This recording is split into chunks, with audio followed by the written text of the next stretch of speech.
Hello, and we're back exploring abandoned websites. So far, we've had Catholic apologists, we've had a $1 million money-making scheme, and we've had a guy who recorded every argument he's ever had with his girlfriend. So, again, come with me as I explore these websites for the first time on camera with you. Okay, first up on our list, we have home.mcom.com/home/welcome.html. No idea what this could be. It's a homepage of some kind. I can tell you that for nothing. Welcome to Netscape. You've just embarked on a journey across the internet, and Netscape is your vehicle. This welcome page will help you get started on your use of Netscape and exploration of the internet. Okay, so what is new on the internet?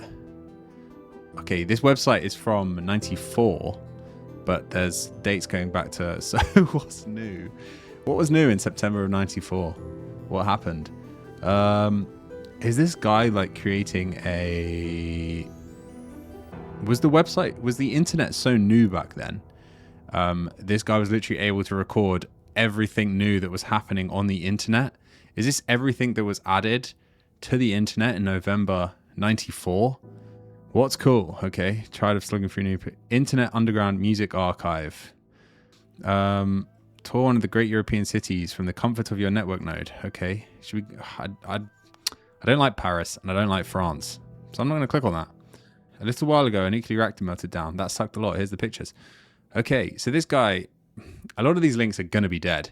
It might be worth going on the archive to get some of these links, but internet tarot readings? Can we have a tarot read? Okay. This is the problem with a lot of these websites. I think it's time I stop randomly clicking on links and I actually find out something useful on this site. home.mcom.com/home/welcome.html is a snapshot, a window into the history of the internet. It takes you to a Netscape homepage frozen in about October 1994. Now, Netscape at the time was one of the biggest, if not the biggest, ways of browsing the internet. A former Netscape engineer, Jamie Zawinski, engineered this page to look like the snapshot from the early 90s. In 1998, Netscape open sourced its browser code into a project called Mozilla, which would eventually be developed into the browser now many people still use today, Firefox. Next up, we have mcspotlight.org. Got no guesses for this one again. McDonald's Spotlight. McDonald's spends over $2 billion a year broadcasting their glossy images to the world. This is a small space for alternatives to be heard. Okay. Oh, is it going to be a campaign against McDonald's? Okay. McLibel. The McLibel trial. McLibel trial is an infamous British court case between McDonald's and a former postman and gardener from London. Okay, I'm going to have to look into this, but I'm guessing McSpotlight is a website exposing McDonald's. Let's dig into some of the history of McDonald's and... Oh, the McLibel case is a big one, it seems. I've never heard of this. I wonder if I'll find anything. What year is this from? This is from 2000. Before the Super Size Me documentary, I think. Just about. I wonder how much of this still stands today. I feel like a lot of McDonald's advertising, in the UK anyway, they say 100% British beef. But if it is 100% British beef, which I'm sure it is, they can't lie, right? But if it is, what type of beef, what cut of beef are we getting? We're getting anything that's jet washed off the bones across the floor that's left when the good cuts have been taken. Oh, don't sue me, allegedly. The site highlights the McLibel case, which was officially called McDonald's Corporation versus Steele and Morris. Steele and Morris were two activists from the UK as part of a group called London Greenpeace. They distributed a leaflet in the 80s which highlighted some of McDonald's wrongdoings. The leaflet was titled What's Wrong with McDonald's, and it accused the company of union busting, paying low wages, animal cruelty, destroying the rainforest, and promoting unhealthy eating habits to children. McDonald's would claim that the statements were defamatory and false, so they decided to take the activists to court. Steele and Morris were denied legal aid, which was standard for libel cases at the time, but they decided to represent themselves. They had a small volunteer force of lawyers, and they were represented by barrister Keir Starmer, who is now UK Prime Minister. The trial ran for 314 days, making it at the time the longest running English civil court case in history. McDonald's spent millions of pounds on the case, whereas the two defendants only spent a few £1,000s, highlighting the huge disparity in wealth between big corporations if they were to be taken on by the man. The High Court judge, Mr. Justice Bell, yes, his real name, found that the leaflet did have false claims. Claims such as they lied about the use of recycling paper, they forced tribespeople off their land, they destroyed vast amounts of the Amazon rainforest, and that McDonald's food poses a very real risk to getting cancer. And because those claims were seen as false, they were ordered to pay £60,000, which McDonald's never actually claimed. The case badly damaged McDonald's public image and was called a PR disaster. And it's a cautionary tale to how big corporations should be careful when suing individual critics.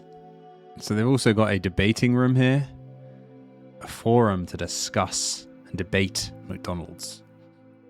This guy, whoever made this website, this guy or gal, has it out for McDonald's. Let's see what John White from Australia thinks of the website. I stumbled on the site by accident and I found it intriguing. I had no idea that there was such a lot of opposition to McDonald's as is portrayed here. John White from Australia makes a good point here. It would only be logical to assume that if the issues raised were important to the people, McDonald's would have taken note. Yet their business is booming, and I'm sure as it always will. Cheap food, easy access to it. I try not to eat this stuff, but you know, if I've had a few drinks on a night out, I'm in London for example, and the only place open is a McDonald's, I might go in. There's a lot of Australian posters here. This person, Crash from Australia, says that's life. I have to comment to all of you idiots that bag and despise McDonald's for how they run their business. The McDonald's are a very smart company and run the business very well. Look how successful they are and how successful they have been for many, many years. They do sell unhealthy foods. They do abuse workers and dock their pay. They probably are cruel to the animals and cut down the rainforest, etc., etc. Why then are McDonald's so successful? Because we, that is society, are stupid enough to know all of this, and yet we still go and purchase the crap. It's kind of what I was just saying, right? I try not to eat it, but they position their business in such a way that it might be the only option and you'll still buy it. You know what it is with McDonald's? They make it so easy to get McDonald's, especially now in the age of Uber Eats and Deliveroo. This is before home delivery from McDonald's even existed. So it's now easier than ever to get McDonald's. And I mean, this is from 2000, right? And they're still thriving. So what can be said? So McSpotlight.com is exactly as it says on the tin. They describe themselves as an online library for everything McDonald's and their issues, such as nutrition, advertising, workers' rights, and the environment. Beyond the legal documents, the website also includes campaign news, local campaigning information, press cuttings, and even a debate forum.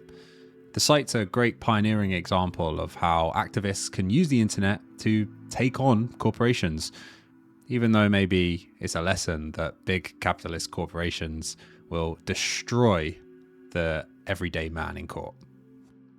Next up, we have AtariHQ.com, Atari-related content. We've had fan pages for Nintendo, we've had fan pages for anime and manga, and I'm sure this is going to be a similar thing. Now, most of the images here are like missing. Oh, is this like regular? Is this like this year? Hopefully you're enjoying the new year so far. You'll be enjoying it more now that the webboard is back finally up. Is this regularly being updated still today? And it still looks like this. Okay, so this is going to be the Nintendo Museum. And more Nintendo content. Okay, Atari, the webboard. No, it's not back up. If this is this year, this could not be this year. Oh, wait. Is it from the year 2000? Okay. Aha. I spoke about this in the World of Nintendo website in the last episode. There's a cheat codes section of the website. Now, I don't know if you remember when you used to play games, you used to be able to mash buttons in a certain sequence that would sometimes unlock you special characters or I don't know, sometimes even like skip you to the last level or something. That is exactly what this is. I used to use these websites all the time. So back in my youth, I may have been here to find cheat codes for any of these games. Now, I don't really remember any of these games, if I'm honest with you. FAQs and walkthroughs. Is this like every Atari game ever? Is this all of them? It can't be. Instruction manuals. So for everything Atari, AtariHQ.com. I think with these websites, it's really cool that people, love. This guy must love Atari so much. He's decided to make a website and database everything Atari that you could ever possibly need if you're an Atari gamer. So confusingly, despite being called Atari HQ, it's actually a homage and everything NES, the Nintendo Entertainment System. It's a great fan-created archive of everything you could ever want to know about the NES. The website was created in '96, and it's unknown who created the website because updates just stopped in the year 2000, but it still remains on the web. It's cited all across the internet as the best NES encyclopedia for a Nintendo Entertainment System enthusiasts to this day. Okay, next up we have a long one. We have va.com.au/parallel/x1/gallery/Suzanne Tristar. And we have this looks like a meme. This looks like meme format. You have entered the hallway of the virtual castle. Please enter the rooms in sequence. Okay. I guess we go into room number 1 first. This is really hard to read. You are now standing on the wall, looking down onto the kitchen floor of the castle. Okay. Kitchen soap, kitchen sin, kitchen stink, kitchen strip, kitchen sex, kitchen strut. Okay. Let's go to kitchen scream. What have you seen after spinning around the kitchen with your head in the clouds? Okay. Do we go to the next room, or do we go back into that room and click on another tile? Let's go to the next room. Oh, God. No entry. Click on the mirror to return to the hallway. Well, this is actually not the sign that you may think of straight away. You're in the bedroom. This is a Buddhist sign, am I right? Because it's straight, it's not on the angle. If it's turned about, I don't know how many degrees, maybe like 35 degrees, then it becomes the bad one. But this is a sign of peace, so it's not so scary. Maybe we should go into 3 now. Welcome to the dining room. Eat virtual cake to return to the hallway. Okay. What if I want to do I just click anywhere and it does the same thing? Okay. Can we go... What if we just click on not a door? Free sticker page. We get stickers. No entry with the peace sign.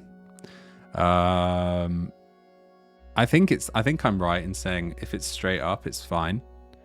I hope I don't have to blur these out or get... Okay, cool. Cool stickers. Should we go through the pink door? Oh no, that's the stickers. Okay. Final door. Are you ready?